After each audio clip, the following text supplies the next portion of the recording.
신약성경 377페이지 다 찾으셨으면 한 목소리로 성경 말씀 봉독하겠습니다.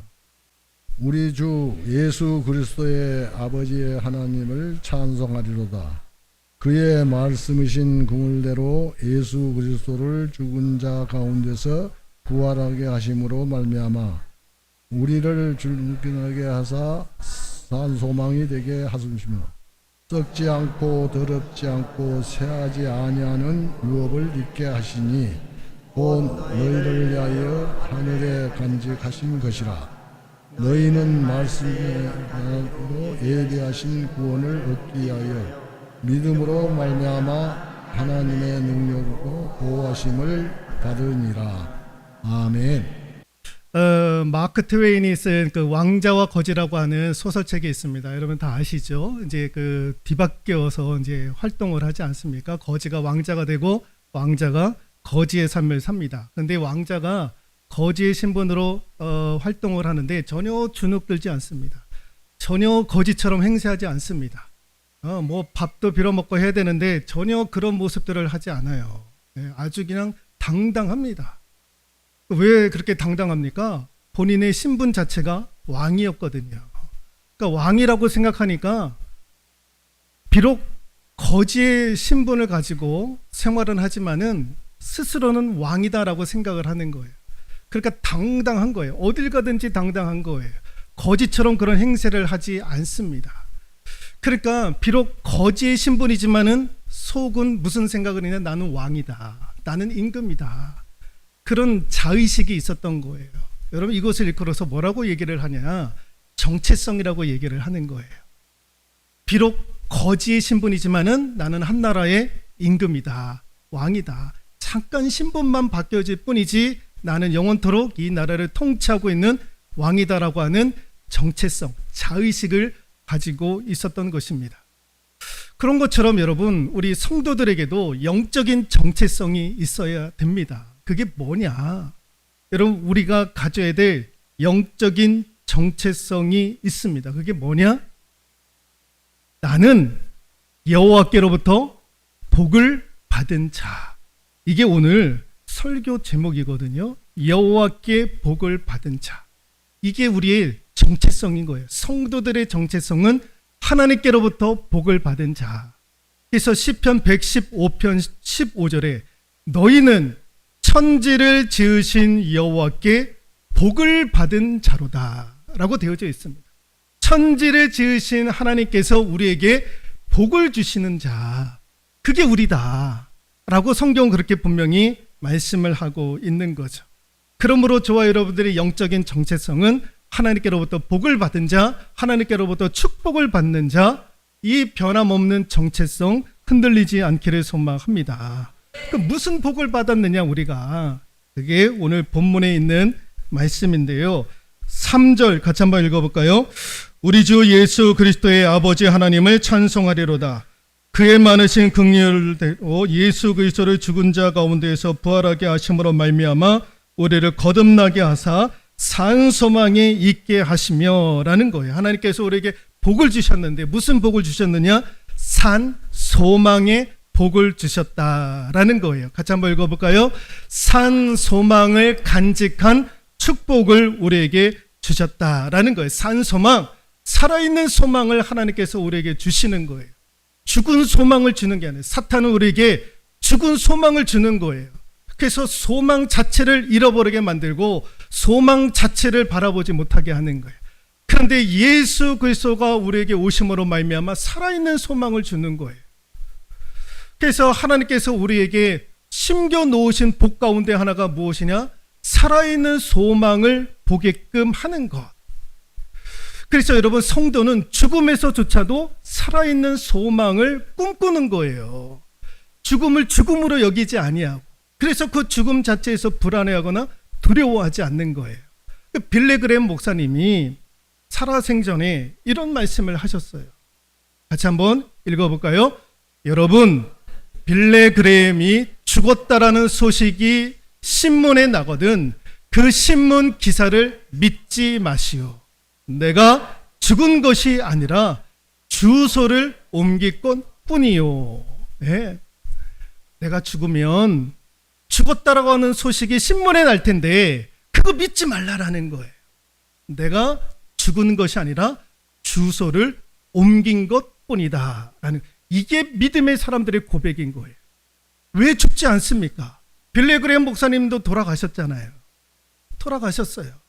그런데 내가 죽은 것이 아니라 주소를 옮긴 것뿐이다. 주소를 옮기는 거예요. 이 땅에서의 주소에서 천국의 주소로 옮기는 거예요. 죽음조차도 이러한 산 소망 가운데에 우리의 믿음의 생각들이 열리게 되는 거예요. 그래서 성도는 죽음에서도 산 소망을 얻게 되는 거죠. 아, 이제 내가 주소를 옮기는구나.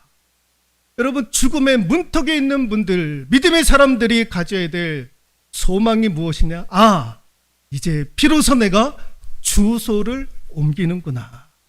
주소를 옮기는구나. 여러분, 죽을 때에 어떻게 죽는지 아십니까? 죽을 때에 우리는 생각하면 죽을 때 너무너무 고통스럽게 그 죽음의 순간 어떻게 그거를 견뎌낼 수 있을까? 두려워하잖아요. 두려워하는. 여러분, 죽을 때에 우리 숨이 끊어질 때에 얼마나 여러분, 그렇지 않습니다. 죽을 때에는요, 마치 자는 것처럼 여러분, 잠들 때에 힘들어 하시는 분 계십니까? 스르르르 잠이 들잖아요. 졸리면 이렇게 잠이 들잖아요. 예? 자다가 일어나요. 예? 이게 죽음이 마치 우리에게 그렇게 온다라는 거예요. 그러니까 죽음에 대해서 그렇게 여러분 두려워하지 않기를 소망합니다. 자는 것처럼 가는 거예요. 자는 것처럼. 우리 숨이 끊어질 때는 자는 것처럼 그렇게 가는 거예요. 막 힘들게 그렇지가 않는 거예요. 그 죽음을 통해서 주소가 옮겨지는 거죠. 땅에서 천국으로 주소가 옮겨지는 거예요. 여러분, 왜 우리가 산소망을 갖게 되느냐? 성 어거스틴이 이런 얘기를 했어요. 같이 한번, 이게 좀 글자가 좀 많은데 보이시면 같이 한번 읽어볼까요? 그거 참 이상하다. 하나님이 나를 사랑하신다니. 내가 이해할 수 없는 이 세상에서 가장 놀라운 신비는 하나님이 나를 사랑하신다는 사실이다. 그리고 나를 사랑하시되 마치 사랑할 사람이 나밖에 없는 것처럼 사랑하신다. 내가 이 지구상에 살고 있는 유일한 생존자라고 할지라도 그분은 여전히 나 하나를 위해서라도 기쁘게 십자가에 달려 돌아갔을 것이다. 이상하다. 하나님이 나를 사랑하신다니. 이런 고백을 하는 거예요. 세상에 나 하나밖에 없더라도 그 하나님은 나를 위해서라도 기쁘게 십자가에 못 박혀 돌아가실 뿐. 이상하다. 그 하나님이 나를 사랑하신다니. 여러분, 산소망의 원천이 여기에 있는 거예요. 산소망을 가질 수 있는 동기, 근원이 무엇이냐? 하나님이 나를 끔찍이 사랑하시는 거예요. 그래서 우리는 산소망을 갖게 되는 거예요. 화면에 보시면 라파엘로 산치오라고 하는 사람이 그린 그리스도의 변형이라고 하는 그림이 있습니다. 레오나르도 다빈치와 더불어서 손가락 안에 드는 화가이기도 합니다. 그리스도의 변형입니다. 예수님이 변화산에 올라가서 이 몸에 이제 광채가 나는 그런 것에 대해서 상상을 하면서 그림을 그렸던 거예요. 그러니까 지금 이제 예수님이 산 위에서 놀라운 영광스러운 모습으로 이제 하늘로 이제 올라가는 그 좌우에 누가 있느냐? 모세와 엘리야 선지자가 같이 옆에 동행하고 있고, 바로 밑에 3명의 제자가 앉아가지고 눈을 가리는 거예요. 너무 영광스러우니까. 그래서 눈을 가리는 거예요. 그 3 제자가 베드로, 야고보, 요한이 저 중간에서 이렇게 이제 그 빛 때문에 보지를 못하는 거예요. 그리고 이제 밑에 보면은 여러 사람들이 모여져 있습니다. 제가 조금 요거를 화면을 좀 바꿔서 예수님이 하늘로 이제 올라가는 영광스러운 모습, 그 모습이 변형이 되고 좌우에 모세와 엘리야가 있고 그 밑으로 예수님의 세 제자가 그것을 너무 영광스러우니까 보지를 못하고 눈을 가리는 모습입니다. 그리고 이제 그 밑에 이제 아까 이제 여러 군중들이 있지 않았습니까? 그 군중들 가운데 하나가 여기 좀 보이나 모르겠습니다만은 어느 여자 소년이 눈이 동그랗게 하고 입을 크게 벌리고 있어요. 그 귀신 들린 아이인 거예요. 그리고 그 뒤에 그 아버지가 있고 옆에 어머니가 있는 거예요. 그 앞에 어머니가 있고 뒤에 아버지가 그 아이를 떠받치고 있는 거예요. 그 귀신 들린 아이가 보이는 거죠. 자, 그런 상황이 지금 펼쳐지고 있는 거예요. 그때에 주변에 있었던 한 사람이 이제 예수님의 제자라고 얘기를 하는데 어떤 제자가 책을 펴요. 책을 펴가면서 야, 이거 고칠 수 있는 방법이 뭐가 없는가 막 찾아보는 거예요. 찾아보는 거. 예. 그러면서 주변에 있는 사람들이 뭐 어쩔 줄 몰라 하는 거예요. 귀신 들린 저 아이를 보고 부모도 어쩔 줄도 모르고 또 예수님의 제자라고 하는 사람도 책을 펴가면서 어떻게 하면 저 사람에게 도움을 줄 수 있을까 고민하는 거예요. 그런데 그 옆에서 어떤 한 사람이 한 제자가 빨간 옷을 입은 한 제자가 손가락을 가리키는 거예요. 누구를 향해서? 예수 그리스도를 향해서 손가락을 가리키고 있는 거예요. 그러니까 이 메시지가 뭐냐? 이 그림의 메시지가 뭐냐? 지금 어린 아이가 귀신 들려 있는데 그의 어머니 아버지도 어떻게 할 수 없고 주변에 있는 사람들도 막 당황스러워하고 어떤 제자는 책을 펴가면서 고칠 수 있는 방법이 무엇인가 애를 쓰고 있는데 어느 한 제자가 딱하니 예수님을 향해서 손을 펴고 있는 거예요. 가리키고 있는 거예요. 이 그림의 저자가 이 그림을 통해서 우리에게 주는 메시지가 무엇이냐? 인간의 모든 문제의 해답은 누구에게 있느냐? 예수 그리스도에게 있더라라는 거예요. 그래서 예수 그리스도를 향해서 손가락을 그렇게 펴고 있는 거예요. 인간의 모든 살아있는 소망은 누구에게 있느냐? 예수 그리스도에게 있다라는 거예요. 예수 그리스도 안에 산 소망이 있다라는 거예요. 땅에 산 소망이 있는 게 아니에요. 하늘에 산 소망이 있더라라는 거죠. 그러니까 살아있는 소망을 하나님께서 우리에게 이미 간직해 주고 계시는 거예요. 그래서 그리스도인들은 어딜 가든지 산 소망이 작동이 되어 가는 거예요. 절망일 때, 어려울 때에 세상 사람들처럼 절망하지 않고 그럼에도 불구하고 예수 그리스도를 향해야지. 예수 그리스도께 산 소망이 있지. 그러면서 예수 그리스도를 향해서 달려가는 존재, 저와 여러분들을 인줄로 믿습니다. 두 번째, 하나님께로부터 우리가 이미 받은 복이 무엇이냐? 5절에 있는 말씀인데요. 같이 한번 읽어볼까요? 너희는 말세에 나타나기로 예비하신 구원을 얻기 위하여 믿음으로 말미암아 하나님의 능력으로 보호하심을 받았느니라. 하나님의 능력으로 보호하심을 받았다. 같이 한번 읽어볼까요? 하나님의 능력으로 보호하심을 받는 축복을 이미 받았다라는 거예요. 하나님의 능력으로 우리를 보호해 주신다라는 거예요. 세상의 능력이 아니라 세상에 가지고 있는 권력자들의 그런 보호하심을 받는 것이 아니라 천지 만물을 창조하신 하나님의 능력으로 우리가 보호하심을 받는다라는 것입니다. 여러분, 지금 우리 경제가 어렵다고 해서 나라에서 돈을 푼다고 그러잖아요. 그래서 이제 쿠폰으로 해가지고 이제 10만 원 이렇게 차등 해가지고 이제 준다고 그러지 않습니까? 여러분, 벌써 선진국은요 이런 일들을 오래전부터 해왔어요. 제가 예전에 벌써 20년 가까이 되는데 호주에 갔었을 때에 호주 경제가요 얼마나 어려웠는지 몰라요. 그런데 국민들을 향해서 돈을 푸는 거예요. 돈을 한 가구당 200만 원씩 주는 거예요. 2,000불 이상 200만 원씩. 제가 깜짝 놀랐어요. 나라 경제가 어렵다고 하니까 정부에서 돈을 푸는데 우리처럼 그냥 10만 원, 20만 원 이런 게 아니라요. 200만 원씩 통장에 한 가구씩 집어넣어 주는 거예요. 그거 가지고 쓰라는 거예요. 쓰라는 거. 먹고 싶은 거 있으면 먹고, 영화 볼 일 있으면 먹고. 그래서 자영업자를 살리고 경제 살리고 그런 마중물 역할로 그거 하는 거예요. 선진국들은요 다 그렇게 하는 거예요. 세금을 걷어가지고 국민들 그렇게 다 살리는 거예요. 살리는. 근데 우리는 지금에 와서야 이런 일들을 하지 않습니까? 예. 그래서 호주 같은 나라는요 죽을 때까지 연금이 나오고요. 시민권자들에게는 연금이 나옵니다. 그리고 주택도 제공해 줍니다. 그래서 지구상의 가장 천국과 같은 나라가 어디냐? 호주예요. 호주. 예, 호주 가면 눈이 다 돌아가요. 그러니까 우리 아이들도 거기 유학 가잖아요. 안 와요. 안 와. 거기서 눌러 살고 어떻게 해서든지 시민권 따려고 애를 쓰는 거예요.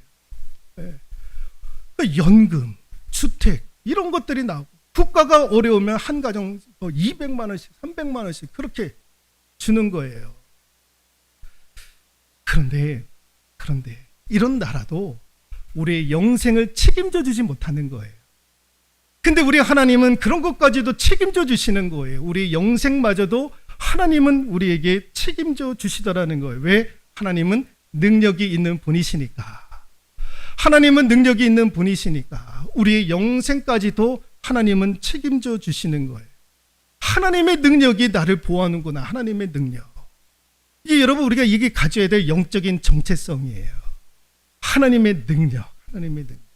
화면에 보시면 LA 다저스라고 하는 미국의 프로야구 팀이 있습니다. 여기 이제 전설적인 투수, 레전드 투수가 있는데 오럴 허사이저라고 하는 레전드 투수입니다. 이분이 LA 다저스로부터 영입을 받았을 때에 그때 라소다 감독이 이제 박찬호를 이제 지도했던 그 감독입니다. 그 라소다 감독이 이 사람을 영입을 했었을 때에 굉장히 탁월하다. 그걸 눈여겨 보았던 거예요. 그런데 LA 다저스에 이제 영입을 해가지고 투수로서 공을 뿌리는데 시원찮게 공을 뿌리는 거예요. 너무 주눅 들고 던질 때마다 안타 맞고 홈런을 맞고. 라소다 감독의 눈에서 봤을 때에는 너무 잘 던지는데 아니 우리 팀에 와가지고 던지는 골을 보니까 너무 힘이 없고 던지는 족족 다 안타 홈런을 맞는 거예요. 안 되겠다 싶어가지고 하루는 이 투수를 불러다가 앉혀놓고 야단을 치는 거예요. 내가 너를 영입할 때에 너의 탁월함을 보고 내가 영입을 했는데 왜 공을 던질 때에 그렇게 주눅 들어가면서 공을 던지냐. 너는 그런 존재가 아니다라는 거예요. 너는 그렇게 던질 만한 그런 투수가 아니다라는 거예요. 너는 위대한 투수다. 탁월한 투수다. 자신감 있게 던져라. 이제부터 너는 불독이다. 불독. 너의 별명을 불독이라고 네 스스로 생각을 해라. 그 불독이 얼마나 으르렁 거리느냐. 너 저렇게 투수 자리에 올라가면 나는 이제 불독이야. 으르렁 거리면서 공을 뿌려. 자신 있게 공을 뿌려. 너는 내 공을 치지 못할 거야. 타자들은 내 공을 치지 못할 거야. 그런 인식을 가지고 너는 능력이 있으니까. 그런 얘기들을 붙잡고 서너 시간을 하는 거예요. 이 친구가 비로소 알았던 거예요. 아, 내가 능력 있는 투수지. 그래서 그 이후로부터 공을 뿌리는데요. 얼마나 당당하게 공을 뿌리는지 몰라요. 그래서 1988년도에 월드 시리즈의 최우수 선수로 수상을 하게 돼요. 그 해에 최고의 투수가 되는 거예요. 레전드가 됐어요. 전설이 되었던 거예요. 지금은 이제 이 LA 다저스 팀의 이제 해설자로 지금은 이제 활동을 하고 있는데요. 비로소 자기가 능력이 있다라는 것을 아니까 행동이 바뀌어지는 거예요. 그래서 여러분 같이 한번 읽어볼까요? 내 행동이 내가 누구인지를 결정하는 것이 아니라 내가 누구라고 생각하는 거에 따라 우리의 행동이 결정이 되더라라는 거예요. 내가 누구라고 생각하는가에 따라서 우리의 행동이 결정이 되어진다라는 거예요. 내가 누구냐? 하나님의 능력을 공급받는 자다. 하나님의 능력으로 보호하심을 받는 자다라고 내가 생각하고 내가 믿으면 내 행동 방식이 결정이 되어지는 거예요. 그때서부터는 도전도 하고 모험도 하고 무엇이든지 할 수 있는 용기가 생기는 거예요. 하나님의 능력이 나를 보호해 주신다. 하나님의 능력이 나와 함께 하신다라고 하는 그 영적인 정체성. 그래서 하나님이 우리를 향해서 하시는 말씀이 너희는 여호와께로부터 복을 받은 자다.